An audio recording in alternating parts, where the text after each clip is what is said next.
Hello दोस्तों, स्वागत है आप सबका स्टॉक रिसर्च यूट्यूब चैनल में। तो दोस्तों आज हम बात करने वाले बंधन बैंक लिमिटेड के बारे में। तो तो पिछले ट्रेडिंग सेशन में देखें तो 3% की तेज़ी यहाँ पे बंधन बैंक में हमको दिखाई दी थी। जो कि इसने 182 का अभी रिसेंटली लो बना के ये हाई बनाया। तो ये क्या ये यहाँ से एक रिवर्सल पॉइंट हो सकता है? तो अभी इसको हम चार्ट पे डिटेल में बताएंगे कि ये यहाँ से रिवर्सल हो सकता है कि नहीं, या फिर यहाँ से कितना गिर सकता है। तो लगभग 2018 में देखें तो ये से 742 रुपीज़ का हाई बना चुका है। 742 से अभी देखें तो ऑलमोस्ट 3x नीचे आ चुका है। इसका 3x भी करो तो 742 नहीं होता है। एंड अभी 2022 की बात करें तो लगभग इसका 52वीं खाई 350 रुपीज़ के आसपास यहाँ पे दिखाई दे रहा है। और वहाँ से भी देखें तो लगभग आधा हो चुका था। 182 का लो ये ऑलरेडी बना चुका है। तो यहाँ से और कितना नीचे जा सकता है? बंधन बैंक में जिन लोगों ने इन्वेस्ट कर रखा है वो लोग वीडियो को लास्ट तक जरूर देखना, ताकि आपको क्लियर रह सके कि आपको इसके अंदर एवरेज करना है या कितने लंबे समय के लिए इन्वेस्ट करके रखना है या और कब एग्जिट करना है। तो ये शेयर अगर आपने बंधन में ले रखा है तो वीडियो को लास्ट तक जोड़ देंगे। एक और इम्पोर्टेंट न्यूज़ कि अगर आपने अभी तक टेलीग्राम चैनल ज्वाइन नहीं किया तो प्लीज़ डिस्क्रिप्शन में लिंक है, जल्दी से जाकर टेलीग्राम चैनल ज्वाइन कर लीजिए, क्योंकि वहाँ पे मैं लाइव मार्केट में कुछ इंपॉर्टेंट कोर्स देता हूँ एजुकेशन पर्पज़ के लिए। एंड और भी सारी लेटेस्ट न्यूज़ सबसे पहले आपको टेलीग्राम चैनल में मिल जाएगी। तो डिस्क्रिप्शन में लिंक है, 5 सेकंड लगता है, टाइम निकाल के जरूर से टेलीग्राम चैनल जरूर ज्वाइन कर लेना, एकदम फ्री ऑफ कॉस्ट है। तो दोस्तों अभी ये शेयर जो देखे तो ऑलमोस्ट लॉकडाउन वाला जो कोविड वाला जो लेवल था उस लेवल पे आ चुका था। उस टाइम पे इस शेयर ने लो बनाया था 162 रुपीज़ का। एंड 180 का भी इसका एक सपोर्ट लेवल था। तो उस 180 के सपोर्ट लेवल को अगर डेली चार्ट पे देखेंगे तो आपको 180 का सपोर्ट लेवल दिखाई देगा। तो फिलहाल वह यहाँ पे इसने एक बाउंस बैक दिखाई दे रहा है, वॉल्यूम भी अच्छा खासा दिखाई दे रहा है डेली लेवल पे। तो यहाँ से एक 180 का सपोर्ट लेके यहाँ पे इसने गया, लेकिन अगर फिर से ये 180 के नीचे जाता है तो ऑलमोस्ट 160 रुपीज़ तक आ सकता है। जिसके चांसेस अभी लगभग तो ना के बराबर दिख रहे हैं, क्योंकि 180 से 160 तक का रेंज इट्स एकदम नॉर्मल रेंज। फिलहाल इसको देखें तो इसके अंदर ये जो सबसे बड़ी रेजिस्टेंट पॉइंट वो है यहाँ पे 200 रुपीज़ का। जब तक ये 200 रुपीज़ के इस मार्क को क्रॉस नहीं करता 200 से 220 तक ये इसके अंदर अभी तक हम बुलिश नहीं हो सकते। RSI भी देखें तो बहुत टाइम से ये शेयर एकदम गिरा हुआ ही दिखाई दे रहा है। सारे डेली EMI के नीचे भी दिखाई दे रहा है। एंड RSI भी देखें तो काफ़ी ओवरसोल्ड हो चुका था, इसलिए यहाँ से इसमें थोड़ा सा बाउंस बैक यहाँ पे दिखाई दे रहा है। या RSI देख सकते हैं काफ़ी नीचे आ चुका था, ऑलमोस्ट नियर 25 आ चुका था। एंड आपको पता है RSI जब 20 से के आसपास आ जाए तो यहाँ से थोड़ा सा रिबाउंड हो सकता है। तो फिलहाल इस शेयर की रेंज आप करंटली देख सकते हो। डेली चार्ट में आपको कम समझ में आएगा, वीकली चार्ट में मैं आपको दिखाता हूँ।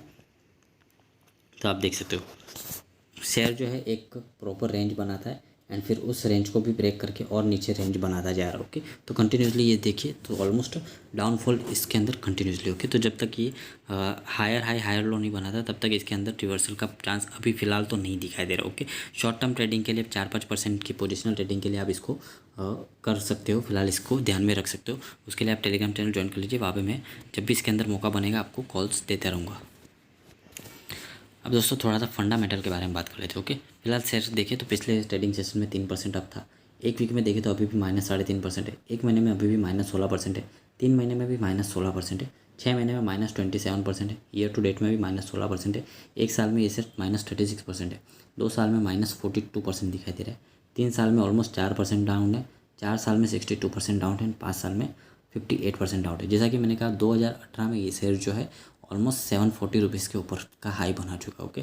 एंड अभी देखिए तो 5 साल हो गए एंड ये शेयर जो है डाउन ही होते जा रहा है। अभी तक शेयर ने 5 साल में एक भी रिटर्न कुछ खास दिए नहीं। एंड इसका अगर हम रिजल्ट की बात करें तो ये शेयर क्यों गिर रहा है, उसका जो मेन रीज़न है वो है इसके NPA। NPA देखें तो 7%।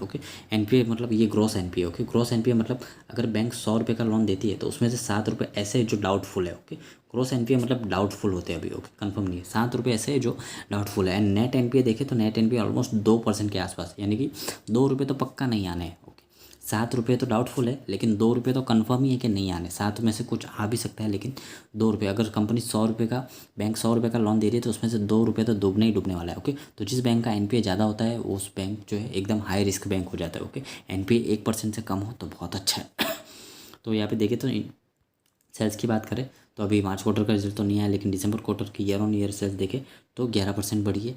एंड ग्रॉस NPA यहाँ पे थोड़े से कम हुए। देखिए दिसंबर 2021 में 10% है एंड नेट एनपीए 3% है, तो यहाँ पे थोड़े से कम होते हुए दिखाई दिए, जो कि एक अच्छी बात है। लेकिन शेयर फिर भी जब बुल रन चल रहा होता है तब बेकार कंपनी भी चलने लग जाती है। ओके, तो उस टाइम पे शेयर ने जो है काफ़ी बड़े हाई ऑलमोस्ट 350 से 400 रुपीज़ का ये शेयर ट्रेड कर रहा था एंड अभी देखे तो 180 रुपीज़ तक आ चुका था।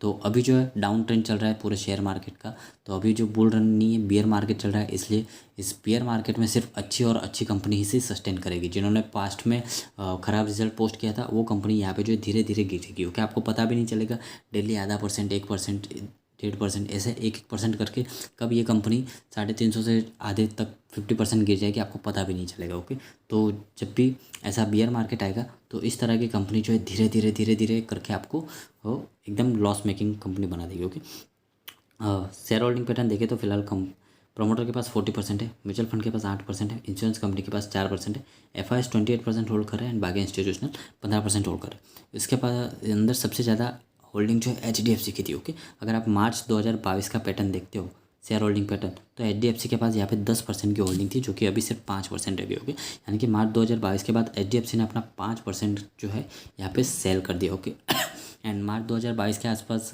लगभग रेट चल रहा था 300 रुपीज़ के ऊपर। ओके, तो 300 रुपीज़ के ऊपर यहाँ पे एचडीएफसी ने लगभग 5% की हिस्सेदारी जो यहाँ पे बेच के निकाल दी।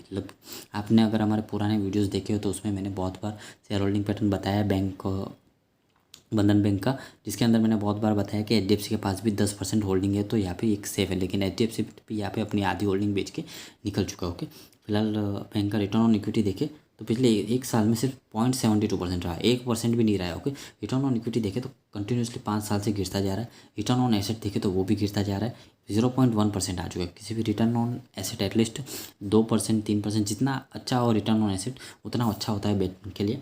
नेट एनपीए देखे तो नेट एनपीए धीरे धीरे बढ़ते ही जा रहे हो। ओके, 3.5% हो चुके थे, अभी थोड़ा सा कंट्रोल में।